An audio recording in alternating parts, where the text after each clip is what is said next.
Hi there, my name's Oisín Lunny and this is Audio Talks, presented to you by Harman. And in this episode, we're going to be exploring the eternal popularity of audio-first content, the renaissance of spoken word like audio storytelling and podcasts, and we'll be taking a glimpse into an interactive and immersive future. To paraphrase the great Ron Burgundy, podcasts are kind of a big deal. According to NPR's 2020 Spoken Word Audio Report, 75% of all Americans listen to spoken word audio each month. Its share of listening has increased by 30% over the past 6 years and by 8% in the last year alone. And today, a staggering 43% of Americans listen to spoken word content every day. But what's behind our connection to the audio and spoken word format? What's so hot right now and what's coming next? I'm thrilled to be joined today by a pair of audio pioneers. Axel Mansoor, musician, songwriter, face of the Clubhouse app and founder of the hugely popular Lullaby Club. Welcome, Axel. Thank you for having me. And Daniel Nathan, one of the leading lights of the radio industry, a technology pioneer and a tireless innovator. Welcome, Daniel. Thank you. Hello. Now, a previous guest on our podcast, Carlson Olesen, stated in 2019 that we were entering an era of the sound-first mindset. And after a decade that was dominated by visual media and culture, sound is finally taking center stage again. And we can see this in the audio gear that people are installing in their homes, in their cars, and in new emerging formats like immersive audio. So it does feel like we're reconnecting with something very profound in terms of the human experience. Axel, our need to connect is a really deep one. I'd love it if you could explore this idea from the viewpoint of an artist. And what role does audio play in terms of how you connect and express yourself as an artist and how you connect with the world? All right, starting simple. Yeah, absolutely. You're welcome. No, I love it. As an artist and specifically as a musician, obviously audio is huge. Our need to connect, I think, is baked in. You know, it's a biological need. Like society has grown from tribal systems, right? And we needed to band together because otherwise we wouldn't be able to survive. I think there's a biological imperative. And even though now we live in cities and we have all these resources where we may not need to band together or we're going to get murdered by wolves, like now we still need that connection because without that connection, we wither and we die without social connections. I think COVID has been an amazing example of that. You know, we've been isolated, cut off from most of our friends, definitely family members, and people, you know, have been so anxious and so depressed. In addition to a global health pandemic, it has created a mental health pandemic. And I think that just really reflects our actual need to be connected to one another. And the voice, very specifically, which is, you know, the centerpiece in music, or I mean, I guess music where there's a voice, but podcasting as well, audio in general, when there's the human voice, there's something about the human voice and hearing it, even without the context of other senses, you know, without the visual sense or without like touch or taste or anything else, just the sound of the voice really stokes the imagination. It really it connects people. And when you hear somebody talk versus read what they write, there's a level of intimacy in the voice that you don't get without it. And as an artist, I'm very, I wouldn't say concerned with, I love intimacy. It's a huge part of my art. It's a part of why I make music, to create an intimate connection with myself, but also to create an intimate connection with those around me. So I think this return to audio, it's almost like the prodigal son, like it's coming home, like to something that we know deeply and internally really means something to us. Yeah, well said. That's a beautiful answer. Thank you. So Daniel, we heard there from Axel about, you know, human history and evolution. We've evolved from these tribal systems and storytelling around the campfire to being able to reach the world in real time via the internet and via digital channels. And you've actually been an integral part of the evolution of radio in the UK for many decades. How have you seen audio evolve as a format to connect people in this way? Again, a huge question. I mean, for what, not as huge as Axel's point about it being for millennia that human beings have interacted in this way. Actually, when I was thinking about this morning, it struck me as actually quite remarkable that the idea of radio, one-to-many voice transmission, is barely over a century old, which in human history is in itself extraordinary. The first ever human voice, Reginald Fassenden, was broadcast in the year 1900. In fact, radio as entertainment is only a century old this year, which seems crazy in a way, considering I've been alive for quite a large proportion of that time, which is also crazy. So, radio, as we now know it, as we feel it's part of what has always been there, is a great storytelling medium. It's the soundtrack to our lives. It has been historically companionship, shared moments, voices and songs at home, when we travel, at work, at play. It is something we can do. We can listen to these stories and these songs while we do other things. I mean, thinking about where radio came from, so the original broadcasters were kind of crazy visionary scientists, people like Guglielmo Marconi, and that free experimental crazy side of radio, which we're seeing again with new technology in this century, was largely sidelined by state broadcasters and over time corporate and commercial radio. The original indies. Indeed. So something that tells us about how shocking and powerful this new medium was. Famously in 1938, Orson Welles' dramatization of the War of the Worlds the United States had people all over the country believing that they were about to suffer a Martian invasion, and people panicked. And it was an extraordinary thing to see the power of this nascent medium that then state broadcasters were able to harness for propaganda through wartime, and not just through wartime, even through the Cold War that lasted as recently as up till 1989, radio still being a powerful thing. Radio as a consumer item, so the pocket-sized transistor radio, cheap and ubiquitous, coincided with that post-war boom and consumer-driven youth culture and American popular music taking on the world. And in the UK, pirate radio from ships at sea, soundtracking the decade of the 60s, eventually forcing change from state-run broadcaster, the BBC, to kind of mimic and adopt that. Radio is such an important driver or accompaniment, maybe accompanying that change. I do want to mention one more thing. There was then a recovery of a move to kind of not-for-profit, community-focused and grassroots radio emerging in the 1970s and 80s in countries like Australia and Canada. And by the 90s, there was a worldwide movement of non-conformist, community-focused media.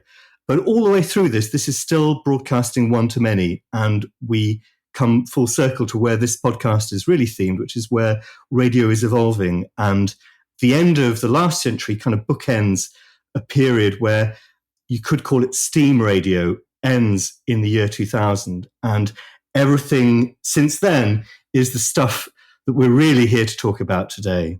I love that term, steam radio. Absolutely. Yeah. I mean, Daniel, you've kind of been talking the story there of radio evolution. Has technology always been a part of it, or have there been many factors involved in this evolution of radio? I think technology has been a part of it, and we're going to come back to how the acceleration in change in the last 2 decades. Again, technology has laid the groundwork. It produces good things, and there are some things that are not so good, but you can't reverse from that. I mentioned there are key moments, and the transistor radio was quite a significant movement from radio as a shared family experience to being something that was pocketable and cheap in every young person's life. Clearly, the key change at the beginning of this century was the iPod itself. As a design statement, was a tribute to Dieter Rams' classic Braun transistor radio. Wow. If you look at the design there, so it's Johnny Ives, clearly with a nod to Dieter Rams. And actually, as a pivotal moment in the evolution of audio, you can't underestimate how important the iPod was. And then that's in 2004, I think. And then up to 2007, then the iPhone and the billions of smartphones that follow. Clearly, technology has enabled a huge amount of change. Not all of it good, but the change nonetheless. Outstanding. And you mentioned there the rise of mobile, which brings us on to, of course, the hottest app of the moment, which is Clubhouse. And Axel is the face of Clubhouse. If you open the Clubhouse app, if you install it, which I recommend, you'll see Axel's face there. It's phenomenal. And this is on the back of your enormously popular Lullaby Club, which is just lovely. So, first, Axel, congratulations for the great collaboration with Clubhouse. It's very inspiring. Thank you. It would be lovely to hear the story of the Lullaby Club, how it came together and, what's been happening and how have people responded? It's funny. Lullaby Club started as me going onto Clubhouse, maybe the first or second time. And I saw that it was an audio only app, but there was this really interesting dynamic, and Daniel has put it really well. Usually with podcasts, it's one to many. And what I saw immediately was like, oh, this is many to many. That's new. The power of that is, I didn't even know what exactly I was dealing with, but I knew it was different.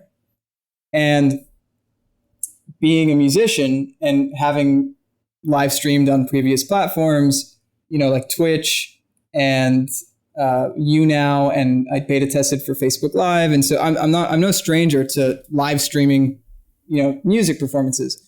And the first question that I had was, is anybody playing music on this? Yeah. And it was early enough in Clubhouse's history, and there wasn't really anybody playing music. There was maybe one other guy who, incidentally, also was the previous app icon, Bumani. Uh-huh. But even he wasn't really playing. He had like a music themed night, but he wasn't really playing live music. It was like, it's this club that he created called the Cotton Club, where it was like this jazz themed club, and people would play jazz and like role play that it was like this like jazz club. And you had to like change your photo to a black and white photo of a famous jazz musician to get in, quote unquote. So very cool, very cool high concept, but there wasn't really anybody just playing songs for people. And that is a thing that I love to do. It makes me happy. It makes people happy. It's a win-win. And I went in and I found this room, and it was called the Silly Room. And this is early in Clubhouse, 20, 30 people in a room was a lot. That was like, oh, this is a big room. And I saw this room, Silly Room, and I went in, and it was must have been midnight or maybe 1 a.m. I had just finished a studio session. And I saw that everybody was on stage. Everybody was muted. No one was talking. And I was very confused. And I was like, hello? And so one person responds, and I go, would anybody like to hear a song? And then everybody unmutes. And they're like, oh, yeah, that'd be great. Like, we'd love to hear a song. And I ended up finding out that the reason that they were in that room was because they were going for the record of longest consecutive room in Clubhouse. And so they had kept it. I walked in on the 6th day on the app. And so they were just idling in the room, so they were looking for something, they were hoping for some sort of entertainment or something to happen. It was me. And I said, okay, I'll play a song. And because it was late, I played it. I don't even remember what I played, but I played really softly because it was super late. And I was like, well, let me sing like, softly to these people. And then they all loved it, and they were all super supportive and really cool. They're like, who's this guy? Like, who's Axel? Like, what's happening? And they were like, just keep playing, like, play us another one. And I kept playing songs. I must have stayed in the room for like an hour just playing songs, and like just people being really sweet and supportive. And at one point somebody said, oh, it's like you're playing us lullabies. And that idea kind of, I guess, stuck with me, but it wasn't like, oh, right then I knew. It was just, okay, yeah. And I kept doing that just whenever I felt like it. It was just for fun. And I would even open up my own room. I would call it Single Serve Serenades. And people would walk in, but there would be like one person, two people. Like, there was not a lot of people coming through. And I was really doing it just because it was really fun. It was this way for me to connect with people over the internet, not feel alone, and share my music and get also really great feedback. It was this very connective experience that made me want to keep coming back. And then in January, was still doing it, but it was very on and off. But word of mouth had kind of grown to the point where now there was like 30, 40-ish people at a time coming and hanging out in Lullaby Club. But it was very, I would just do it whenever I wanted. There was no real structure to it. And I was approached by who is now my business partner. Her name's Aviva. And she approached me and said, hey, I think what you're doing here is really special. People are really loving it. Like, people are talking about it outside of the room. Let's have a talk about maybe trying to turn this into something. And we talked about it, and our visions really aligned, and we're like, okay, cool. And the first big decision that we made was, our meeting was on January 10th, and January 11th was the first Lullaby Club where we decided that we would do it every night, like from then on forth. Wow. And once we started doing it every night, things exploded. Like, it went from being 30, 40 people in the room. Within 2 weeks, there was 400 people in the room every night. Celebrity, like Scooter Braun had popped in, Charlie Puth had popped in, Paris Hilton had popped in. The founders of the app started coming. It just, it was this stratospheric sort of rise within the app. And what was crazy is this whole time, it was really just motivated by having fun. You know, I did a room yesterday on Clubhouse that was called How to Be the Face of Clubhouse with Axel Mansoor.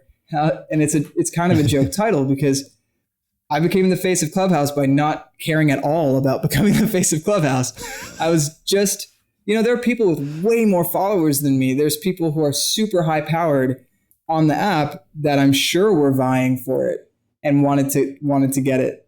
I didn't have them. I think I had 2,000 followers when they made me the face of the app.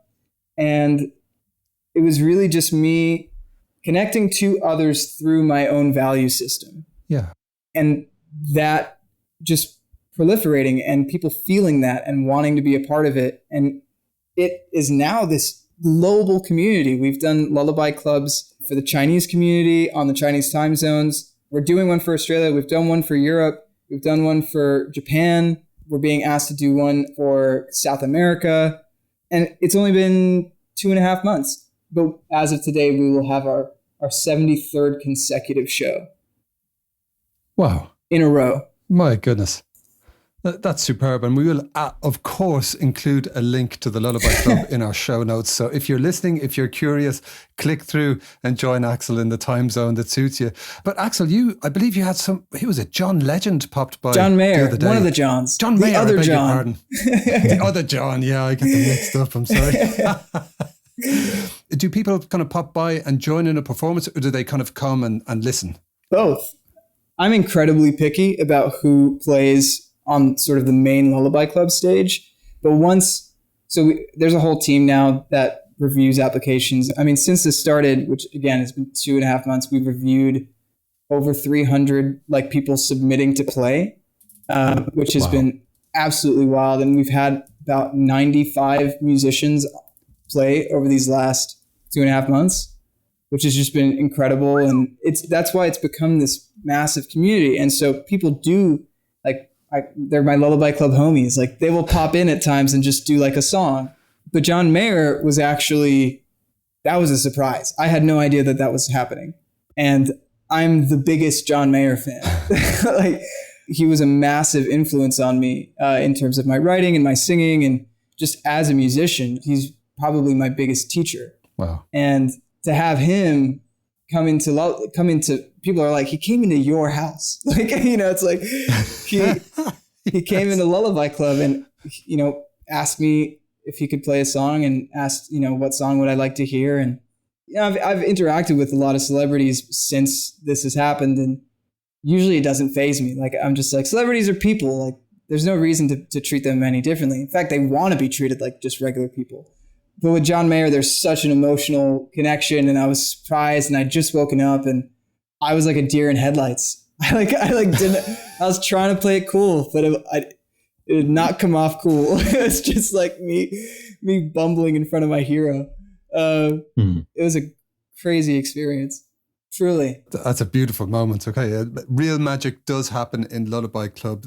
The link is in the show notes. Click through, join in. That's amazing, Axel. Thank you for sharing that with us.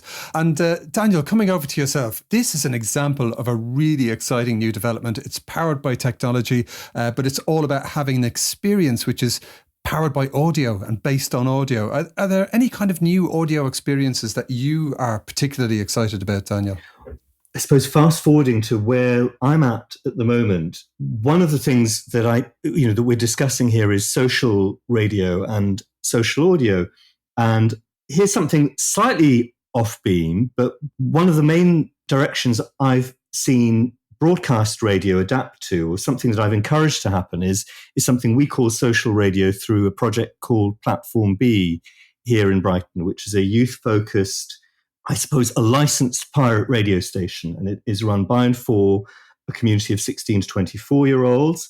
And the idea was to base that in a social environment, in an iconic, legendary music venue called the Green Door Store here in Brighton, but also to pop up and be in the real world, in physical locations, in stores, in colleges. And of course, all of that came to a halt with the pandemic a year ago. And this idea of a sort of social hub where the program creators can meet and magic can happen and artists can meet and collaborate was kind of atomized. We had to adapt quickly to seeing this work from people's home environments, to broadcast from their bedroom studios, recording on voice notes on a phone and cutting things together.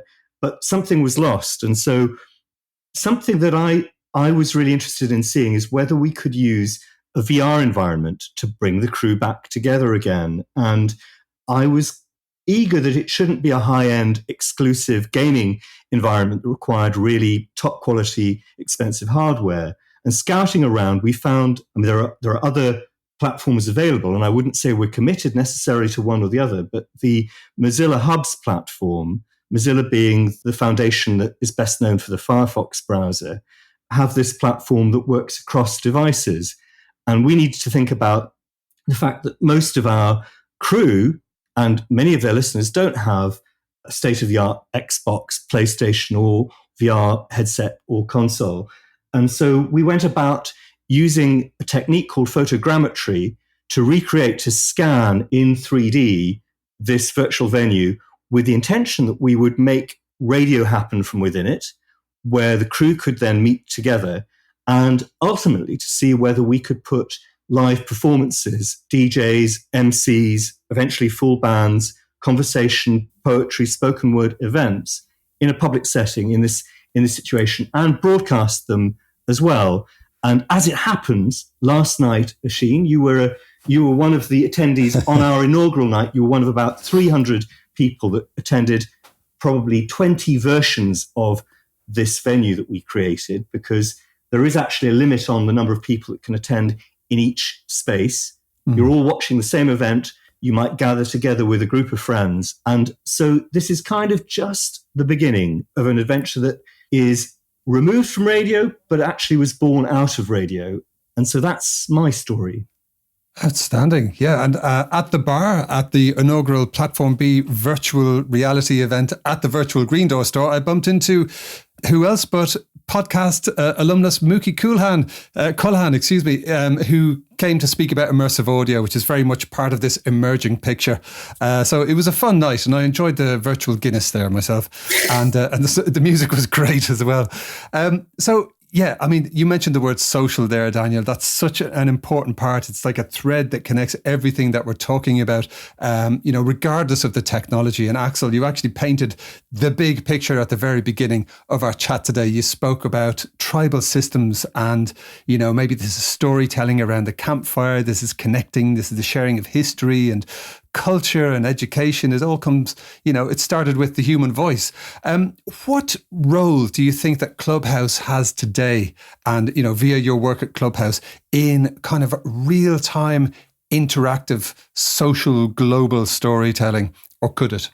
I think right now it's fulfilling one of the big promises of technology, which is equalizing the playing field, leveling the playing field, giving voices to people that previously did not have, or let's say giving platforms to people that did not previously have a platform. Obviously, we don't have this problem as much in America, but it's been really interesting to see, as the icon of Clubhouse, a lot of people have reached out to me and wanted me to go and meet, their communities from a very specific country. So I've done talks where I'm talking to people from Russia, and it's like a whole bunch of Russians, and like and obviously Russia's a massive, massive country. So there's a lot of cultural mixing just within that.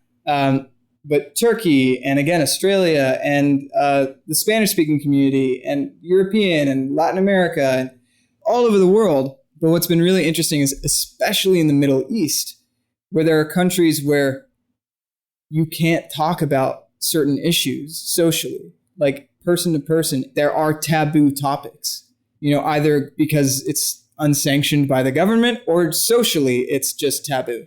And it's been very interesting to see. And Japan is actually one of these places where people have said a lot, like there's been a lot of Japanese people who I've met who have said one of their reasons that they really enjoy being on Clubhouse is because they are able to talk about the kinds of issues, social issues in Japan with Japanese people that they aren't able to have those conversations in real life, or I guess in the physical world, which is really interesting, right? That an app with people from your own culture, it's not we're talking to the outside world about this stuff and now people can hear us. It's we are talking to ourselves in a way that we haven't communicated before.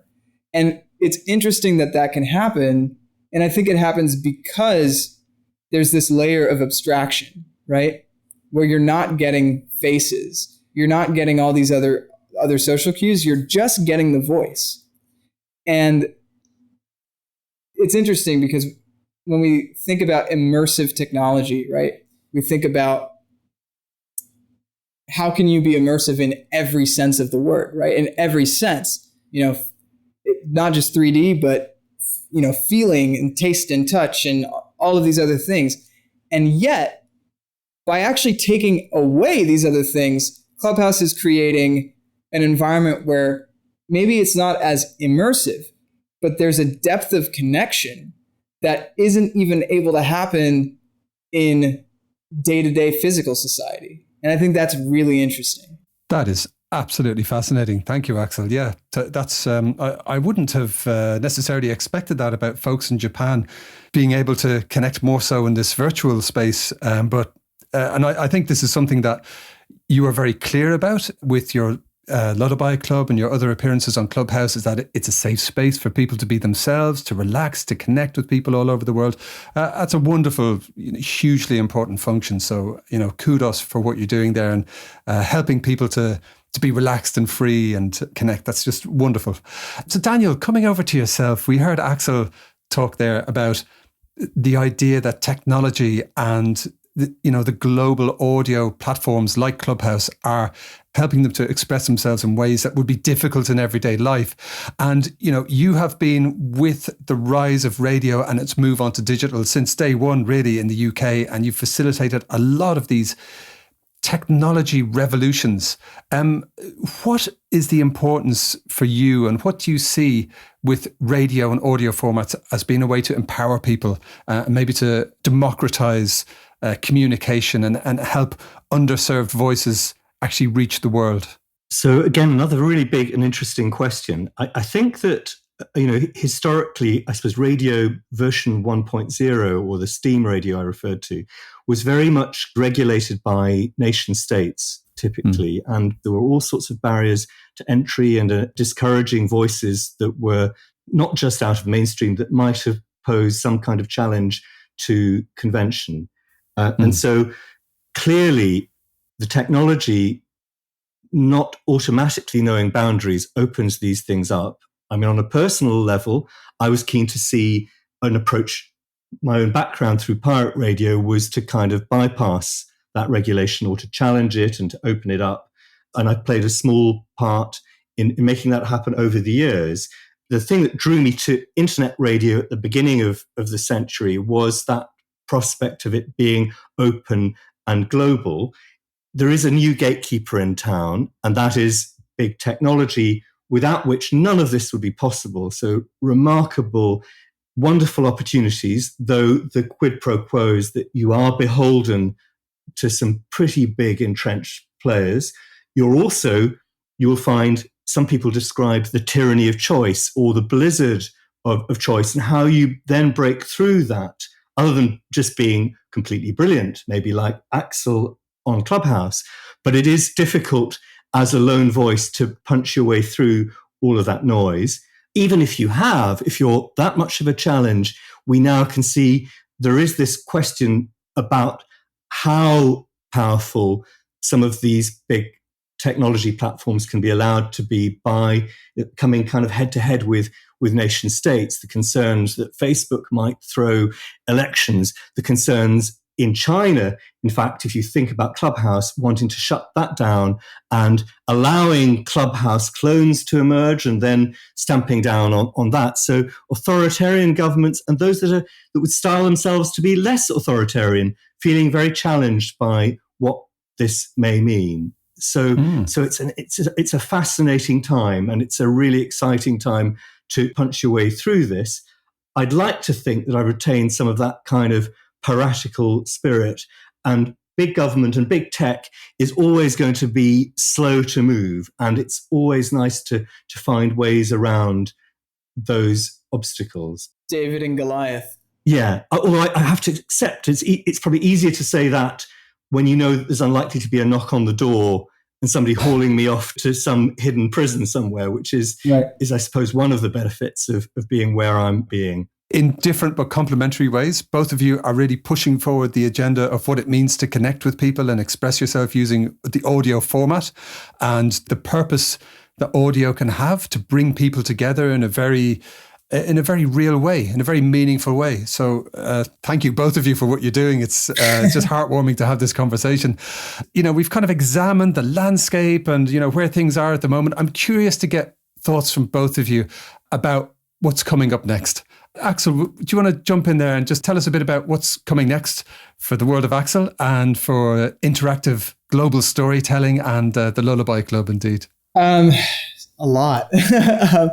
So I'll start with Lullaby Club. One of the big things that I'm really excited about is us structuring things in a way to have Lullaby Club happening all over the world simultaneously, so that no matter what time of day it is, if you want lullabies, you'll be able to get them. And you'll be able to get them from live musicians from all over the world, from all different cultures. It's one thing to have English-speaking people doing lullabies and doing that in different countries, and that's, I guess, kind of a cool cultural export. But at the same time, it'd be even cooler if those communities all around the world are empowering musicians to create art that is soothing from their own culture.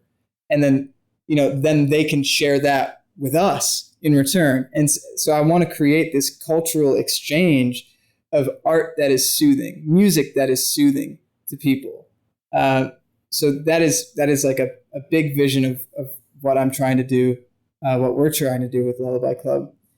And of course, monetize along the way so that we can keep doing it, so that we can support ourselves. Absolutely. And then within my own world, just like my little Axel artist stuff, we actually haven't had a chance to talk about it too much, but I am a very big proponent of self-love.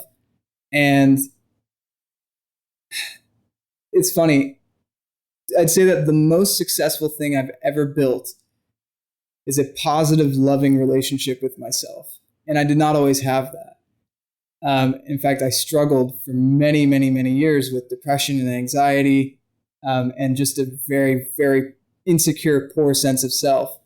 And over like 7 or 8 years, I started when I was 19, I'm 28 now, through therapy and meditation and journaling and some very key psychedelic experiences, I was able to really cultivate a robust, loving relationship with myself, and create music that I never would have had the courage to create.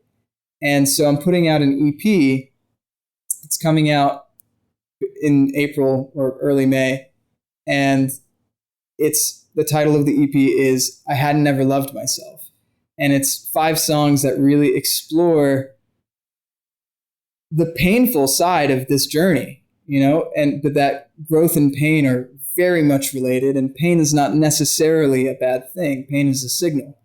There's a lot to be learned from it. And it's about my journey, learning how to love myself. And Lullaby Club is really the latest product of that journey. Like the EP, the songs were written a year ago. The Lullaby Club came out of this place of me practicing self-love. And so I see them as very related because of that. So that's what's happening for me. And I'm very excited about both those things. Fantastic. That's wonderful. It's lovely to hear that background about the Lullaby Club. And I think it was a few weeks ago, I popped into one of your Clubhouse sessions and you were talking very openly about these issues. And you mentioned your ayahuasca experience, and it was just a beautiful discussion. And I think this aspect of calm and self-knowledge and this journey you've been through, it really radiates to people who become part of your community in Clubhouse. And I'm really looking forward to hearing the single that's coming up. I think that's going to be wonderful. Thank you. So thank you. And Daniel, over to your good self. What is coming up in your world? So there are so many different strings to what I'm doing related. I mean, all of these threads eventually come back together. So on the one hand, having plowed a furrow in terms of radio technology and almost ended up down a rabbit hole of working with government agencies and with academic agencies and the British Library, we pulled back, and I've talked about Platform B, and actually we've launched now what we're calling Platform B's grumpy older sibling, which is called Slack City. The title reflects the character of the slightly eccentric small city on the south coast of England that we call home. And that is much more like the kind of passion for what we're doing, but using what we've learnt in terms of technology and deploying that. There's curated radio, but actually what I see for the medium as a whole is this move from the one-to-many to a personalization where you start to aggregate and curate your own radio listening experience. And I can't not offer a sort of hat tip to the mainstream where we're seeing organizations like Spotify moving into not just into the podcast space, but looking to kind of see some kind of hybrid between what we think of as radio and playlists, offering customizable live daily shows like The Daily Drive or The Get Up. They follow what US public radio NPR achieved with something called their NPR One app, where you can define your morning listen with a combination of live or nearly live news with the music and the stories that you're interested in. There is a downside. You could say by the hyper-personalization, you may lose some of the serendipity of bumping into stories and experiences that you would have experienced along that one-to-many path. But on the other side, we have that kind of global dimension to what we're talking about. If you go to a beautiful app called the Radio Garden, you can surf a globe of 10,000 live linear radio stations. And it is such an incredible experience to literally cover the world, tour the world, and hear voices that were completely out of reach only 2 decades ago. So there's so much potential, there's so much excitement, more excitement now than at any time that I can remember. Yeah, well said, well said. And full disclosure here, I'm actually a contributor to slackcity.org.uk. Myself, I'm delighted to have a show called Geek Pie Radio, named after the worst haircut in the history of haircuts. So fill your boots. And we'll have a link there in the show notes to Slack City and also to Radio Garden, which is a very cool app. So I'd recommend that people check both of those out.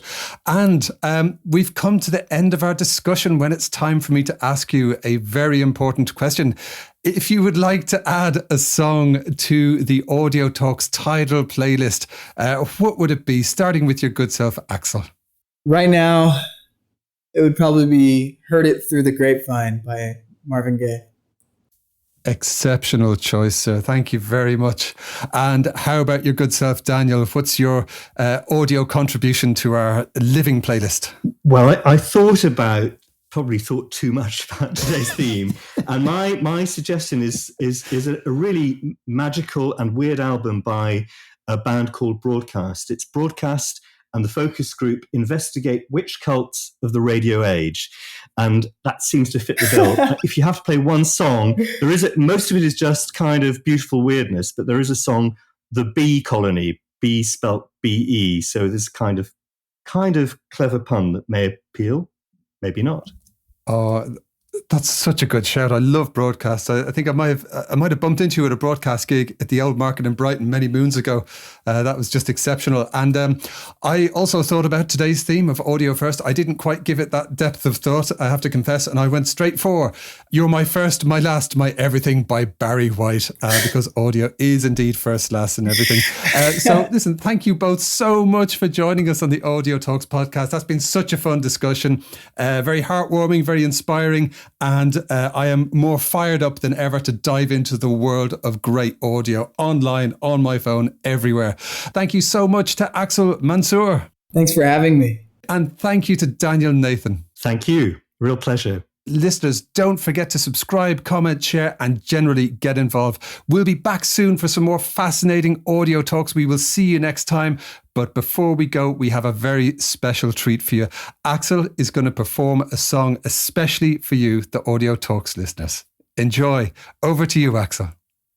Like pretty much every time I play Lullaby Club, this is the final song that I play. It's a song of my own. It's called Father Time.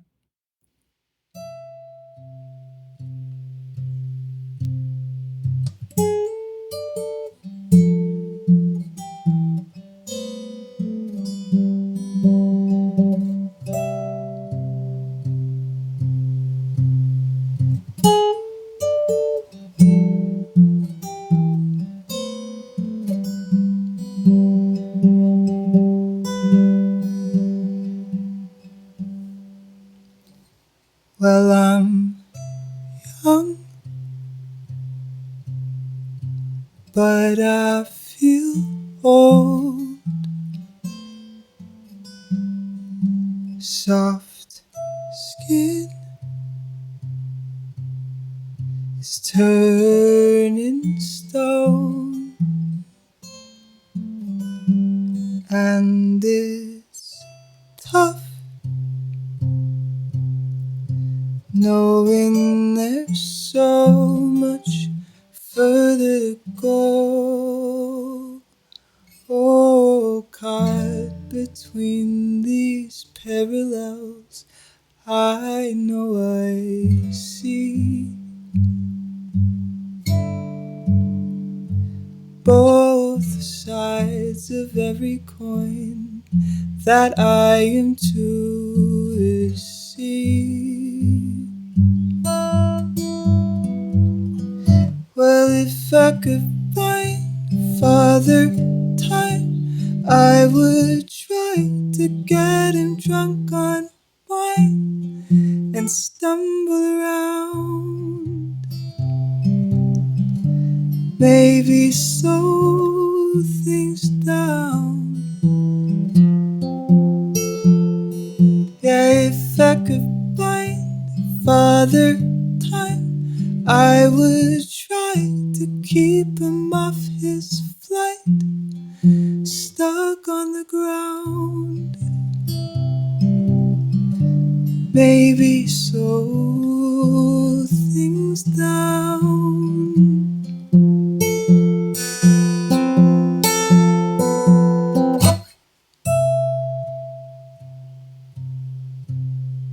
Da, da, da, da. Well, if I'd invested more, maybe by now accolades would have lined every wall, and yet every word I've read tells me trophies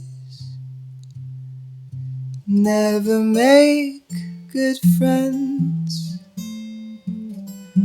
Oh, caught between these parallels, I know I see both sides of every coin that I am to receive.